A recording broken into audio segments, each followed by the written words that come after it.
I'm so happy, happy, happy, happy. I cannot say how much I'm so happy for our president, for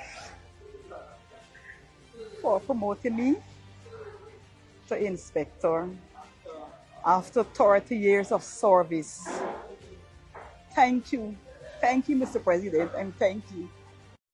Hey guys, so I am here to offer a word of encouragement to an entrepreneur, a baker, or any entrepreneur baker that needs this word of encouragement. Now,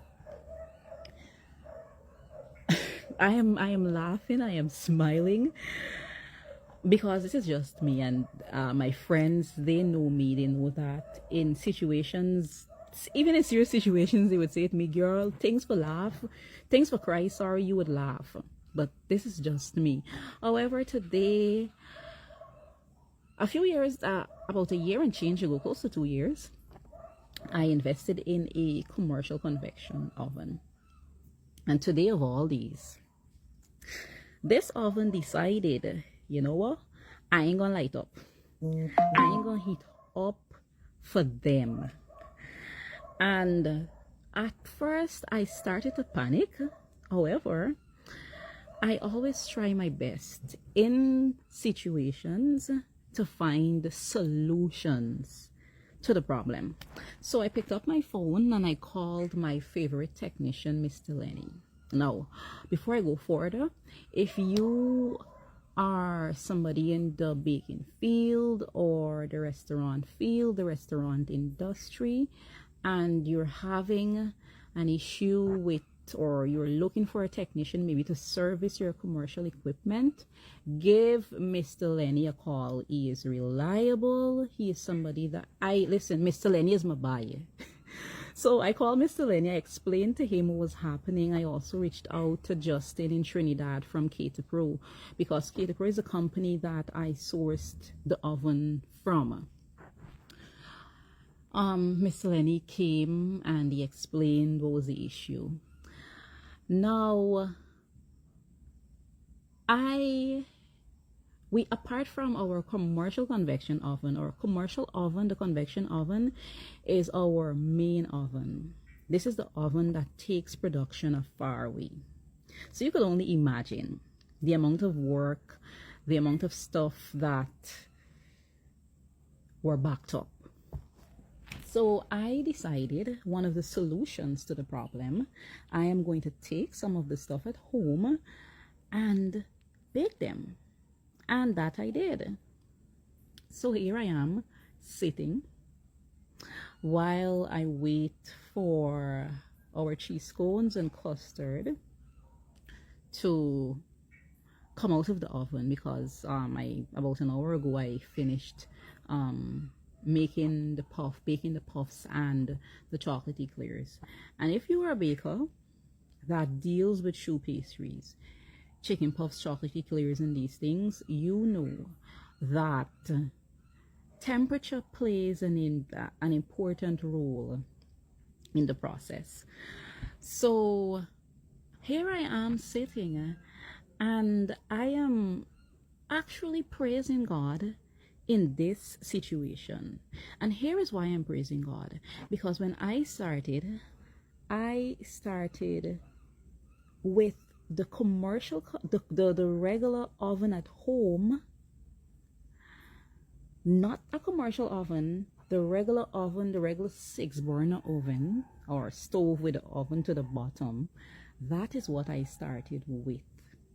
And I've been using that for about 2 years when I started. And then, I invested in an oven that I had a welder make for me. And then I invested in a commercial convection oven.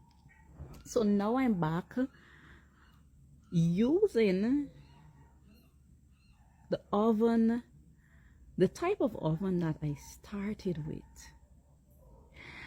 And like I would have mentioned, here is why I am grateful. I am grateful because I realize that for those 2 years when I was using that oven, the Lord was taking me through a course, because during that process, during that 2+ years that I was using the regular oven, I've applied for several institutions, several financial institutions, to see if I could have accessed a loan, and all of my applications, they were denied. I wasn't approved. And I am now realizing maybe the reason why my loan applications then weren't being approved was because the Lord was saying to me, Dion, I need you to conquer, to master using this, so that when you move on and at any given time something happen, and that something is what is happening now. What would have happened today, the oven decided that it wasn't going to eat up, that you would have already mastered using the regular oven, so that now that I have to go back to this point, I am not worried. I am not worried over the fact that, oh, the chicken puffs, they will deflate, or the chocolate eclairs, the shells, they will deflate.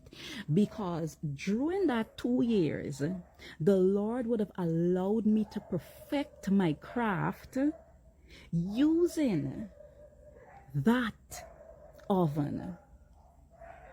So for all of the young entrepreneurs out there, you're starting with bare minimum, as they would call it.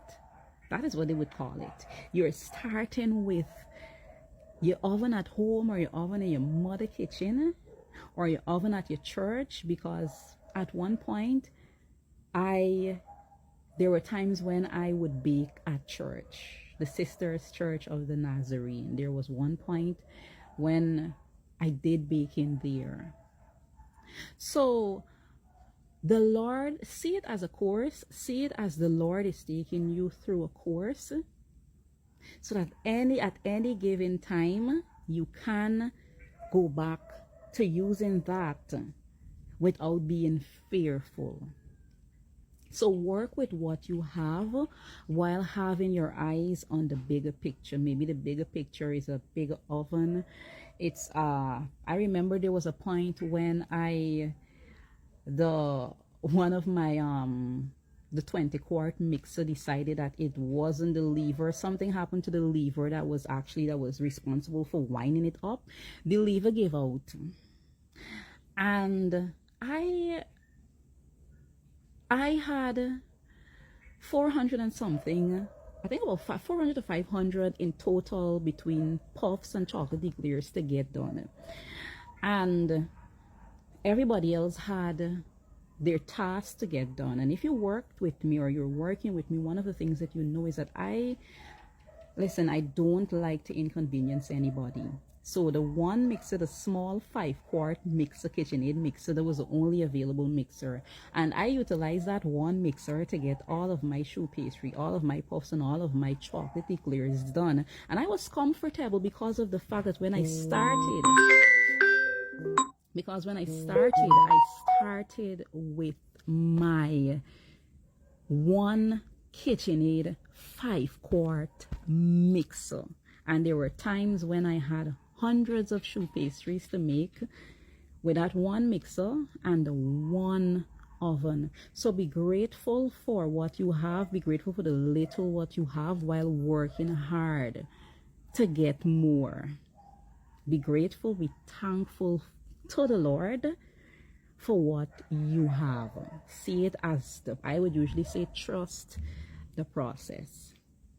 So to every baker out there who is baking in their parents' kitchen using a regular oven, to every baker out there who's baking maybe in their personal kitchen, in their own kitchen, with their one oven, trust the process, embrace the process. You're there for a reason, and you're there for a season.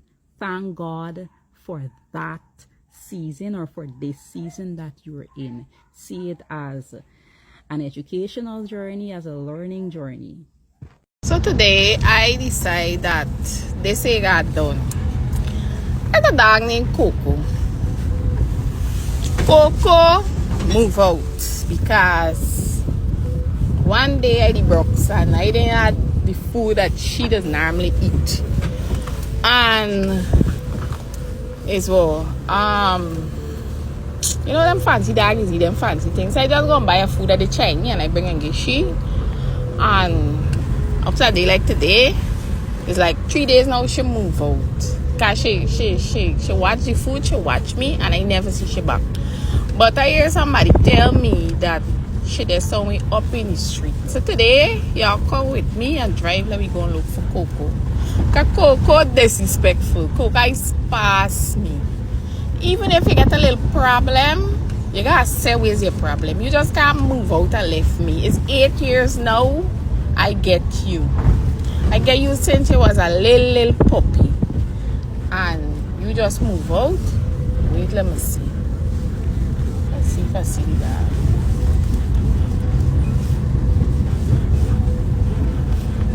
Look at the house of Coco that.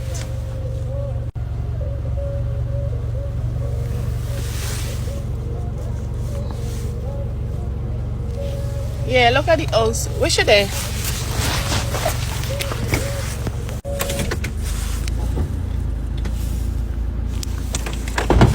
Coco! Coco, come! Coco, come! You got my people house, I can beat you! Coco! Coco!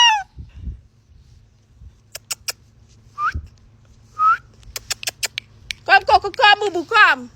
Come, boo boo! Your mother's sorry! Come! Boo boo! Boo boo! Come now. Come now. Auntie Boo Boo. Mommy Boo Boo. Mommy Boo Boo. Come to mommy. Come here, mouse. Come. You ain't fast fucking me. Come here. Come. Come here. Come here. You ain't fast. All these years I mind you. One day I can't feed you. You move out, go in the fucking box. Nice ass. I can beat you, little ass.